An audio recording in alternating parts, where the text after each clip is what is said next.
আপনি জানেন কি, আজ থেকে প্রায় লাখখানিক বছর আগের থেকে মানুষ প্রথম আফ্রিকা ছেড়ে এশিয়া, ইউরোপ, অস্ট্রেলিয়ার মতো মহাদেশে বসবাস শুরু করে। বিজ্ঞানের ভাষায় ওই যুগের নাম ছিল প্রস্তরের যুগ। আর এই সময়ে বিশ্বের বিভিন্ন গুহাগুলি মানুষের প্রধান বাসস্থান হয়ে দাঁড়িয়েছিল।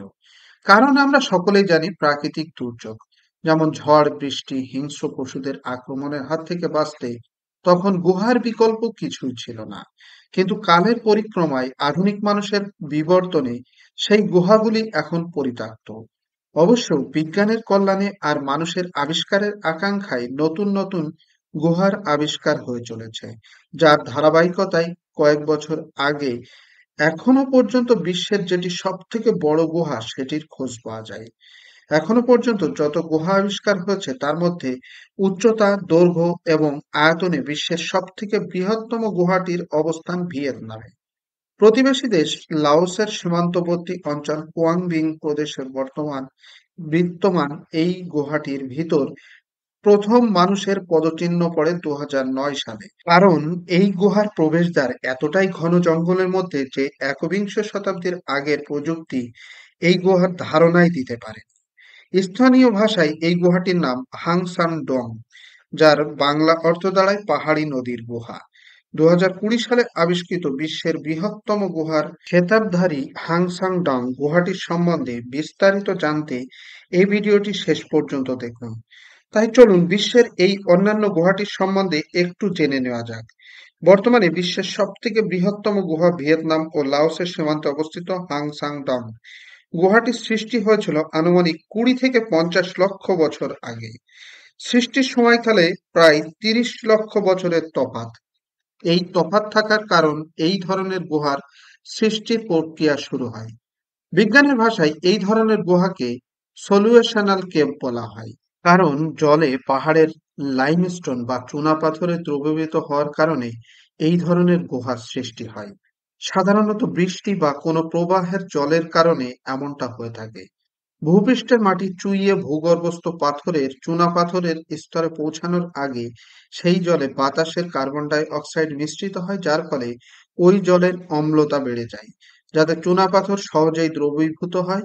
আর এরূপ পাহাড়ের অভ্যন্তরীণ ক্ষয়ে এমন গুহার রূপ ধারণ করে।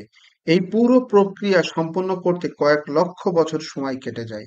হাংসাং ডং গুহার তৈরি ক্ষেত্রে এই প্রক্রিয়া আনুমানিক 50 লক্ষ বছর আগে শুরু হওয়া। এই প্রক্রিয়া শেষ হয় আনুমানিক প্রায় 20 লক্ষ বছর আগে। অবশ্য যে চুনাপাথর দ্রবীভূত হয়ে এই যে গুহার সৃষ্টি হয়েছে, সেই পাথরের বয়স কয়েক কোটি বছরেরও বেশি। হাংসাং ডং গুহাটির আয়তন প্রায় 3,85,00,000 ঘনমিটার, অর্থাৎ এটি আবিষ্কৃত হওয়ার পূর্বে বিশ্বের বৃহত্তম গুহা মালয়েশিয়ার টিয়ার কিডের আয়তন ছিল এর অর্ধেকের থেকেও কম। গুহাটির দৈর্ঘ্য 5.6 মাইল, যা প্রায় 9 কিলোমিটারেরও বেশি।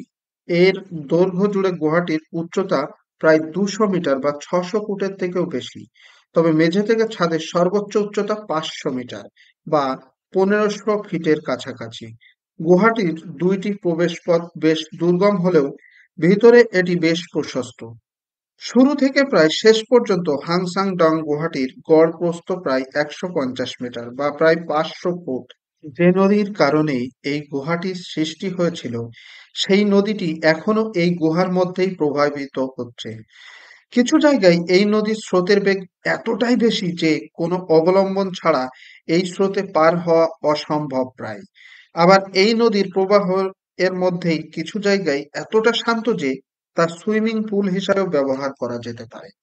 এই গুহার আরো একটি অন্যান্য বৈশিষ্ট্য হচ্ছে, এই গুহার ভিতরে আরো দুইটি বিশাল সাইজের অট্রিয়াম বা ওপেনিং রয়েছে। গুহায় সরাসরি জল এবং সূর্যের আলো প্রবেশ করার জায়গাটিকে সাধারণত অট্রিয়াম বলা হয়। আর এইগুলি গুহাতে বিভিন্ন কারণে সৃষ্টি হতে পারে। কোনো কারণবশত গুহার ছাদ ধসে গিয়ে তৈরি হতে পারে। ভূগর্ভস্থ গুহাটির জীববৈচিত্র্য স্বাভাবিক হলেও এই অর্টিয়ামগুলি সাধারণত পাহাড়ি জীববৈচিত্র্যই দেখা যায়। সাধারণত ভূগর্ভস্থ গুহাগুলির দৈর্ঘ্য 3 থেকে 4 কিলোমিটারের থেকে বেশি হয় না, কারণ দৈর্ঘ্যের সাথে সাথে গুহাটির ছাদের ভরও বাড়তে থাকে। গুহার ভিতরটা ফাঁপা হওয়ার একটা নির্দিষ্ট দৈর্ঘ্যের পরে আর গুহাটির ছাদের যে ভর সেটা বয়ে নিয়ে যাওয়া প্রায় অসম্ভব হয়ে যায়। অথচ ভিয়েতনামের এই গুহাটির দৈর্ঘ্য স্বাভাবিক গড়ের থেকেও দ্বিগুণের থেকেও বেশি।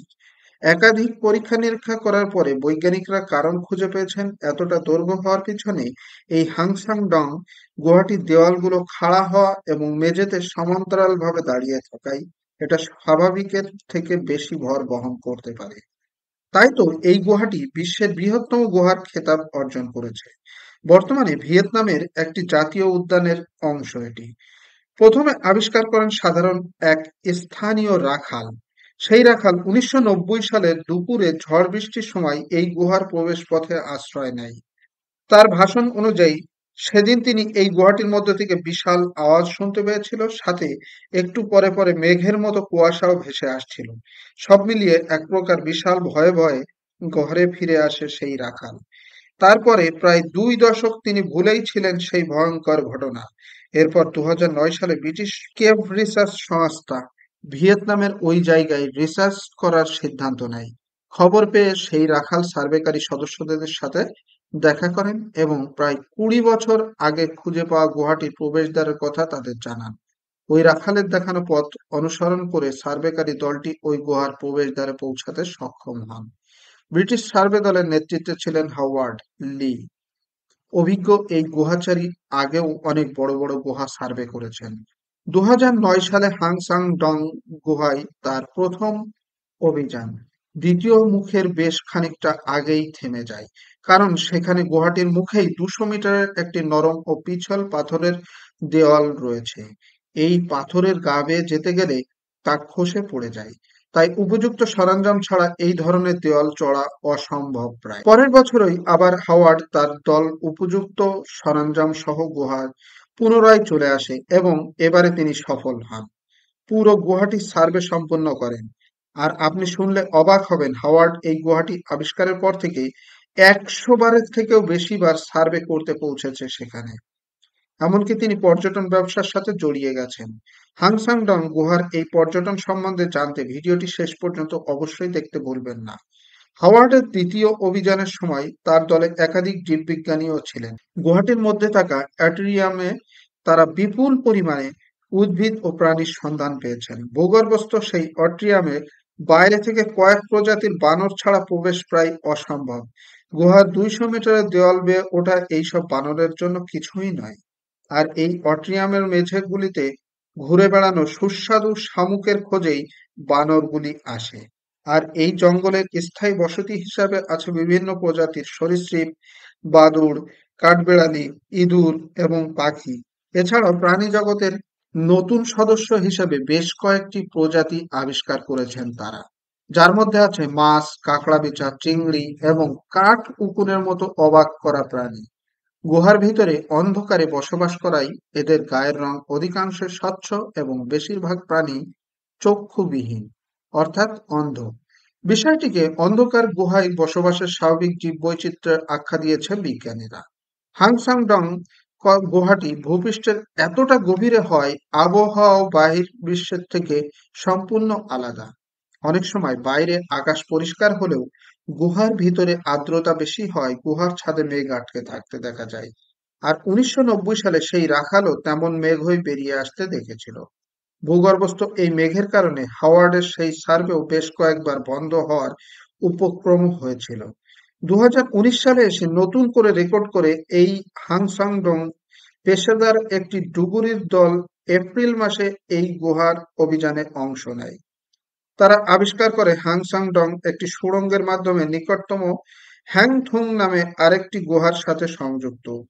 বছরের ১২ মাসই অবশ্য সুড়ঙ্গটি জলে ডুবে থাকে, তাই পেশাদার ডুবুরি ছাড়াই এইটা আবিষ্কারও অসম্ভব ছিল। নতুন এই গুহাটির সাথে যুক্ত হয় হ্যাংসাং ডং এর মোট আয়তন প্রায় ৪ কোটি ঘনমিটার হয়ে দাঁড়ায়। এত বড় হওয়ার পরেও অনেক সংশ্লিষ্ট ব্যক্তিদের মতে এই বৃহত্তম খেতাব বেশি দিন ধরে রাখতে পারবে না। স্যাটেলাইট প্রযুক্তির আবিষ্কারের ফলে এখন বড় গুহা আবিষ্কারের হার বেড়ে গেছে।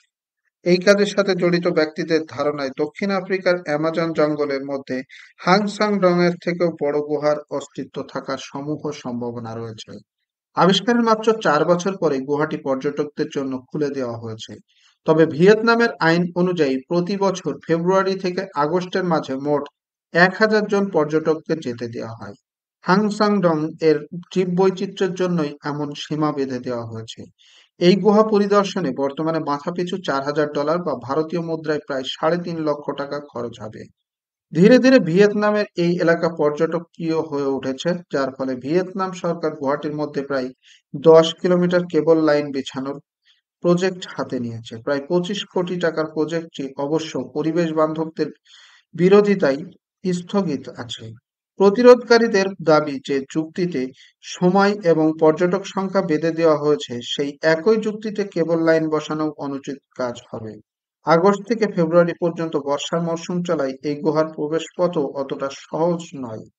পৃথিবীর মধ্যে যেন আর এক পৃথিবীর অজানা রহস্যের সৃষ্টি হয়েছে এখানে। তো ভিডিও ভালো লাগলে প্লিজ একটি লাইক করে দেবেন, প্রিয়জনের সাথে শেয়ার করতে ভুলবেন না। নতুন নতুন এই ধরনের ভিডিও পেতে অবশ্যই আমার চ্যানেলটি সাবস্ক্রাইব করুন।